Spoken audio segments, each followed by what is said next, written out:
beberapa hari yang lalu saya menerima surat pemberitahuan dimulainya penyidikan atau istilahnya itu SPDP. Surat tersebut ditujukan kepada Kepala Kejaksaan Tinggi DKI Jakarta yang atas nama Kapolda Metro Jaya Dircyber, di mana di dalam surat tersebut diberitahukan adanya dimulainya penyidikan terhadap dugaan tindak pidana intersepsi. Intersepsi itu artinya melakukan penyadapan tanpa izin dan atau dengan cara apapun mengubah, menambah, mengurangi, melakukan transmisi, merusak, menghilangkan, memindahkan, menyembunyikan suatu informasi elektronik dan atau dokumen elektronik milik orang lain atau milik publik sebagaimana dimaksud dalam pasal 47 junto pasal 31 dan atau pasal 48 junto pasal 32 Undang-Undang Nomor 11 Tahun 2008 sebagaimana diubah terakhir dengan Undang-Undang 1 Tahun 2024, di mana pelapornya adalah saya sendiri.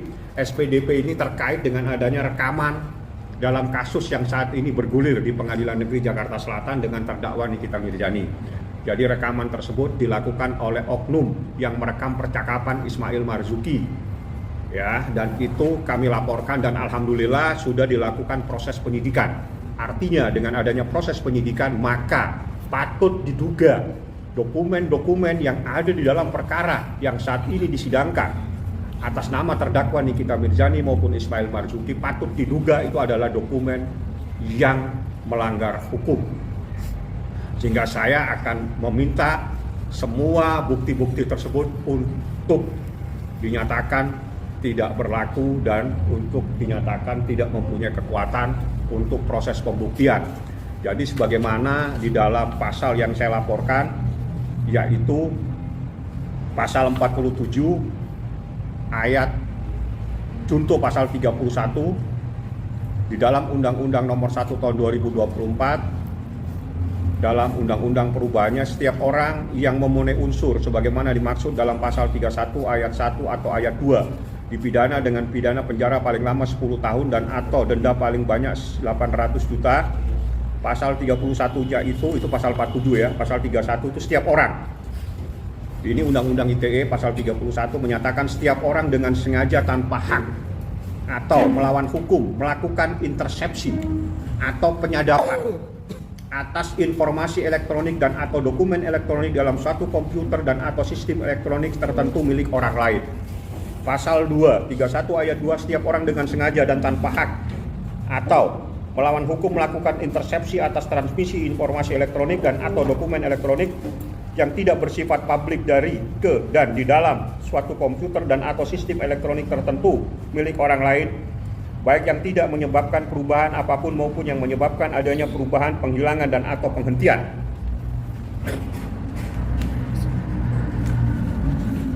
Informasi elektronik dan atau dokumen elektronik yang sedang ditransmisikan, kecuali intersepsi sebagaimana dimaksud pada ayat 1 dan ayat 2. Ini yang paling penting. Intersepsi yang dilakukan dalam rangka penegakan hukum atas permintaan kepolisian, kejaksaan, dan atau institusi penegak hukum lainnya yang ditetapkan berdasarkan undang-undang.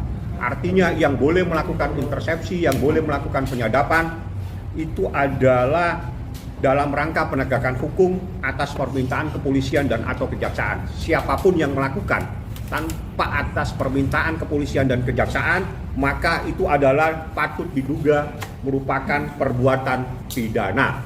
Sehingga semua bukti-bukti yang patut diduga, semua bukti-bukti dalam perkara tindak pidana yang saat ini menjadi terdakwa Nikita Mirzani itu patut untuk dipertanyakan legalitasnya, karena ini prosesnya sudah naik penyidikan. Apabila sudah naik penyidikan, maka patut diduga ada peristiwa pidana dalam proses penyadapan tersebut. Karena pada saat proses dilakukan rekaman, Ismail Marzuki tidak tahu tiba-tiba ada rekaman dan rekaman itu beredar kemana-mana dan itu dijadikan barang bukti oleh mereka. Dan saat ini barang-barang bukti tersebut kami laporkan di kepolisian pada tanggal 16 April 2025 yang lalu saya melaporkannya, dan alhamdulillah sudah naik pada proses penyidikan. Artinya jika naik proses penyidikan maka telah ditemukan adanya peristiwa pidana atas adanya penyadapan atau intersepsi atas percakapan seseorang tanpa izin dari orang yang bersangkutan, yaitu Ismail Marzuki. Seperti itulah prosesnya, dan saya bacakan. Yang boleh melakukan penyadapan, yang boleh melakukan perekaman itu atas perintah kepolisian dan atau kejaksaan. Siapapun tidak dibenarkan, apalagi itu direkam tanpa izin. Dan ini adalah proses yang saat ini bergulir dengan ancamannya adalah 10 tahun dan denda 800 juta rupiah. Saat inilah dalam proses penyidikan. Alhamdulillah saya ucapkan banyak terima kasih kepada Direktorat Cyber Polda Metro Jaya yang tegak lurus dalam proses penegakan hukum ini, yang bersamaan juga menangani proses terhadap terdakwa Nikita Mirzani. Alhamdulillah saya ucapkan banyak terima kasih bahwa bendera dikibarkan tegak lurus dalam proses penegakan terhadap seseorang yang tanpa izin patut diduga telah melakukan dugaan tindak pidana, melakukan perekaman, melakukan penyadapan atau intersepsi tanpa izin dari yang bersangkutan, padahal dia bukan penegak hukum, bukan aparat kepolisian, tanpa izin kepolisian, tanpa izin kejaksaan melakukan perekaman. Seperti itulah proses hukumnya, dan ini SPDP-nya ditujukan kepada Kepala Kejaksaan Tinggi. Saya bacakan pasalnya 47 Junto 31 dan Junto pasal 32. Seperti itulah. Ada yang mau ditanyakan teman-teman? Berarti Bang, nanti bakal yang dipersiapkan nanti di persidangan mungkin ada strategi apa dan persiapan apa? Ya, saya akan mempersoalkan dasar hukumnya apa, karena di dalam Undang-Undang ITE itu boleh melakukan sesuatu. Undang-Undang ITE, bukti dalam ITE itu adalah menjadi bukti elektronik, tapi harus sesuai dengan hukum yang berlaku. Jadi tidak boleh melakukan penyadapan tanpa izin daripada aparat penegak hukum. Jadi hanya orang yang dibenarkan secara hukum oleh kepolisian dan atau kejaksaan yang boleh melakukan perekaman. Jadi perekaman yang dilakukan dalam proses terjadi pada tanggal 13-14 November 2024 patut diduga adalah peristiwa pidana sebagaimana adanya surat perintah penyidikan di dalam perkara ini. Seperti itu. Rekaman yang kemarin mungkin kita kan ngotot ingin buka di persidangan, apakah besok bakal dibuka juga? Ya, kita pasti akan minta dibuka, karena itu yang terpenting, karena di dalam rekaman tersebut saya mau tahu izin dari mana. Karena ternyata ini setelah dilakukan proses penyidikan ditemukan adanya peristiwa pidana atas rekaman, melakukan perekaman atau intersepsi tanpa izin, tanpa adanya persetujuan dari aparat penegak hukum, kepolisian maupun kejaksaan. Seperti itu. Jadi dengan sendirinya secara yuridis bukti-bukti yang ada dalam perkara terdakwa Nikita Mirzani maupun terdakwa Ismail Marzuki dalam perkara yang ada di Pengadilan Negeri Jakarta Selatan patut diduga menjadi bukti-bukti yang ilegal. Seperti itu. Semisal mungkin tidak digabungkan soal pemutaran rekaman itu, mungkin Abang sendiri bakal melakukan apa Bang? Ya, kita minta, karena ini tidak sah. Semua bukti terkait dengan rekaman itu menjadi bukti yang ilegal. Karena itu kita laporkan ke polisi pada tanggal 16 April 2025. Seperti itulah proses hukumnya, dan alhamdulillah proses penyidikan. Dan ini kepada Kepala Kejaksaan Tinggi DKI Jakarta. Artinya kalau penyidikan itu maka sudah ditemukan adanya peristiwa pidana atas perbuatan seseorang yang melakukan intersepsi. Intersepsi itu adalah artinya telah melakukan penyadapan, memotong, merekam dan sebagainya tanpa izin. Sedangkan dia bukan aparat penegak hukum, sedangkan dia tidak mendapatkan izin dari aparat penegak hukum, kepolisian maupun dari kejaksaan. Seperti itu. Undang-undangnya membolehkan dilakukan intersepsi sepanjang yang melakukan itu atas perintah dari kepolisian, atas perintah dari kejaksaan. Tapi kalau swasta, kalau pribadi-pribadi melakukan intersepsi, melakukan perekaman, memotong-motong percakapan, merekam tanpa izin, itu patut diduga adalah sebuah tindak pidana dengan ancamannya adalah 10 tahun. Sebagaimana yang diatur dalam pasal 31. Dan pasal 32 dengan ancamannya 8 tahun. Jadi 10 tahun dan 8 tahun itu ancaman terhadap orang yang melakukan intersepsi, terhadap orang yang melakukan rekaman tanpa izin. Dan ini kami akan persoalkan, dan ini akan menjadi ramai pada saat nanti proses di Pengadilan Negeri Jakarta Selatan dengan terdakwa Nikita Mirzani dan terdakwa Ismail Marzuki. Karena bahan mereka, karena dasar mereka melakukan laporan polisi itu berdasarkan rekaman-rekaman yang tanpa izin. Mereka lakukan tanpa sepengetahuan, tanpa persetujuan dari Ismail Marzuki. Tiba-tiba direkam dan sebagainya, dan itu saat ini sudah beredar semua di mana-mana. Dan itulah yang saya laporkan ke polisi, dan alhamdulillah di dalam proses penyidikan ditemukan adanya sebuah peristiwa pidana sehingga naik dalam proses penyidikan. Lebih lanjut nanti mungkin hari ini saya akan diperiksa sebagai pelapor. Nanti selanjutnya saya akan kasihkan dokumen-dokumen dan proses lebih lanjut. Saya ucapkan banyak terima kasih kepada Direktorat Cyber Polda Metro Jaya yang telah mengibarkan bendera tegak lurus dalam proses hukum ini, karena proses hukum ini bersamaan juga dengan adanya proses hukum terhadap terdakwa Nikita Mirzani dan Ismail Marzuki. Seperti itu. Jam berapa Bang diperiksa? Saya mungkin agak siangan ya, jam 11-12, saya belum tahu jamnya. Yang jelas saya wajib untuk datang untuk diperiksa sebagai pelapor atas nama Ismail Marzuki sebagai korban yang diam-diam percakapannya direkam tanpa izin, dan itu adalah dugaan tindak pidana yang melanggar pasal 31 junto pasal 32 dengan ancamannya 10 tahun dan 8 tahun. Saya pikir itu yang terpenting. Terima kasih banyak kepada teman-teman, mohon dukungannya, mohon di backup, mohon diikuti prosesnya, mohon hari Kamis datang. Pada hari Kamis juga nanti Nikita Mirzani akan meminta rekaman untuk diputar kembali. Rekaman percakapan seseorang yang patut diduga dengan tanda kutip, tanda koma, tanda tanya. Akan Nikita minta supaya rekaman tersebut untuk diputar, diperdengarkan kepada masyarakat Republik Indonesia.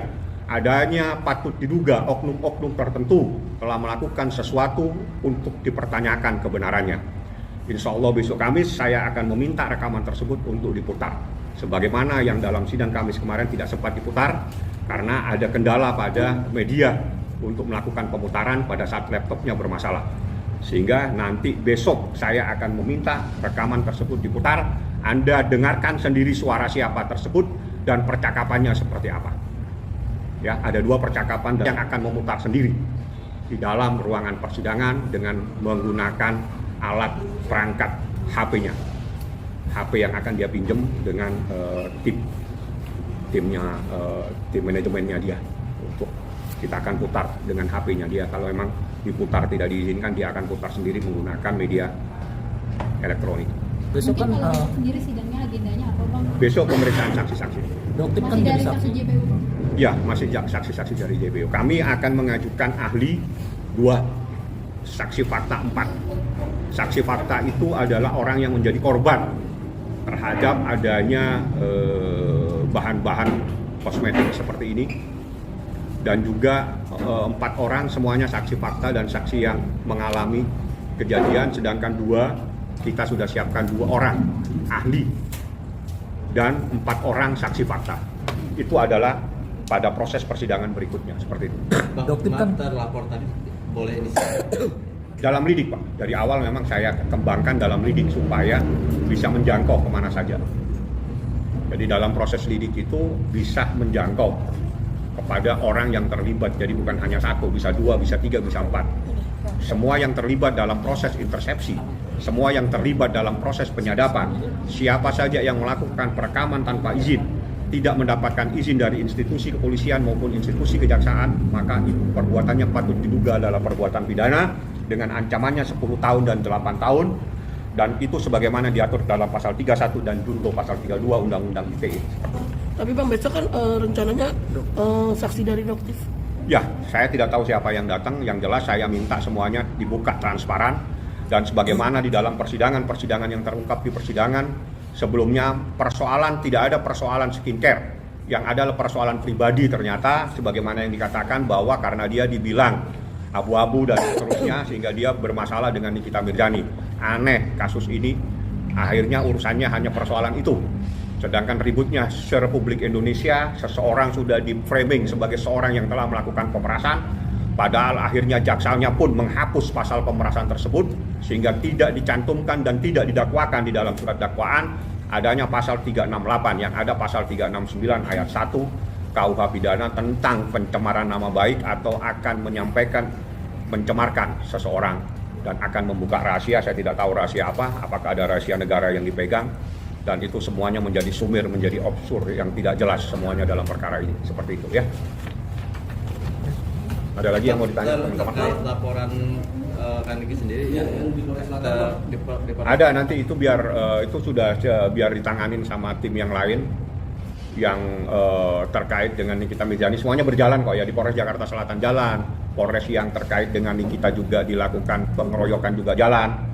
Ya, semuanya jalan. Di Polres Jakarta Selatan itu ada 2 laporan, yakni terkait dengan dia yang dibilang telah Yang kedua terkait dengan dia dikeroyok, dan itu proses berjalan, dan insya Allah semuanya tetap berjalan sebagaimana mestinya, dan saya harapkan segera dilakukan proses lebih lanjut. Yang terpenting dari semua proses itu adalah perkara ini, yang kami juga alhamdulillah berterima kasih kepada Direktorat Cyber Polda Metro Jaya yang telah memberitahukan kepada kami bahwa proses hukum terhadap laporan saya itu naik ke proses penyidikan. Artinya patut diduga telah ditemukan adanya peristiwa pidana terhadap penyadapan, perekaman, intersepsi atas percakapan Ismail Marzuki dengan seseorang. Tapi Terkait laporan yang ke Fitri Sautero kan di Korea Selatan kan Fitrinya manggil bang Dua kali. Kan sudah saya bilang semuanya jalan. Ada tanya di sana, saya bukan penyidiknya. Kalau saya penyidiknya, hari ini saya panggil, hari ini saya tangkap. Bukan saya penyidiknya. Jadi pertanyaannya itu, tempatkan pertanyaan kepada orang yang mempunyai kewenangan.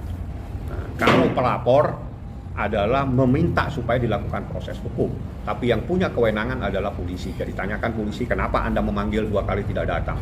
Apa yang bisa Anda lakukan? Seperti itu. Tapi bang maaf, mengulang sedikit. Itu laporan terkait apa sih yang terkait? Ya, terkait laporan polisi. Maksudnya apa bang? Apa? Yang dilaporkan Yang apa? dilaporkan. Yang dilaporkan tanya sama sana. Ada. Jadi ada seseorang yang telah menuduh seseorang dengan yang tidak layak lah ya. Nanti nggak perlu saya perpanjang, kalimatnya itu tidak baik. Dan itu betul-betul sangat menyakitkan karena ada kalimat seseorang mempunyai penyakit 3 huruf ya. Itu aja. Cukup sampai di Oke. situ kalimatnya.